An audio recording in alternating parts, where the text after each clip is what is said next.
Finally guys, আমার 30 দিনের challenge কিন্তু কমপ্লিট। আমি যে এতটা দৃঢ় আর একনিষ্ঠভাবে আমার চ্যালেঞ্জটা কমপ্লিট করে ফেলবো, এটা তো আমার কল্পনারও বাইরে ছিল ভাই। তো চলো আর বেশি না বকে ভাট, আজকের ব্লগটা শুরু করা যাক। সো হ্যালো এভরিওয়ান, আমি হচ্ছি জয়দীপা আর আমার আরও একটি নতুন মিনি ব্লগে তোমাদেরকে অনেক অনেক স্বাগতম। ভেবেছিলাম 30 নম্বর দিনের ব্লগটা একটু অন্যরকম ভাবে দেখাবো, কিন্তু ওই যে কপাল, ট্রেনে বাসে ঝুলতে ঝুলতেই তো আজকের ব্লগটা শেষ হয়ে যাবে মনে হচ্ছে। তো আজ কিন্তু সকাল সকাল ঘুম থেকে উঠে পিসির বাড়ি থেকেই সকালের খাওয়া দাওয়াটা কমপ্লিট করে আমরা কিন্তু বেরিয়ে পড়েছিলাম। যখন কিন্তু ট্রেনে নদিয়া সাইডে ছিলাম, হাওয়া খেতে খেতেই আসলাম, আর যেই ঢুকে গেলাম বহরমপুর কোর্ট, এই দেখো ট্রেনের অবস্থা। আর আজ কিন্তু বাইরে প্রচণ্ডই গরম ছিল, গরমে তো মনে হচ্ছিল আমরা ট্রেনের মধ্যে আলু সেদ্ধ হয়ে যাব।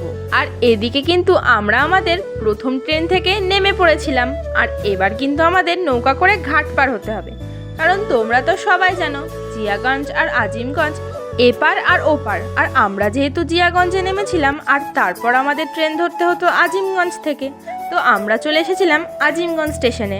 একে তো আমরা এতটাই ক্লান্ত, তার উপরে আমাদের ট্রেন কিন্তু ছিল প্রচুরই লেট। তো যাই হোক, ট্রেন কিন্তু পেয়ে গেছি আর এখন কিন্তু পালা বাড়ি ফেরার।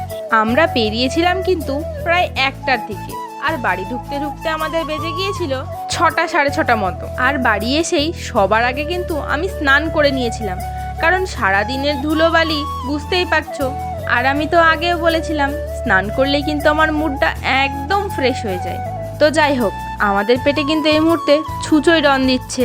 আর আমরা যেহেতু ট্রেনের কোনো খাবার খাই না, তাই কিন্তু বাড়ি এসেই আগে আমরা চা মুড়ি আর সাথে একটা কোল্ড ড্রিঙ্কস বসিয়ে দিয়েছিলাম।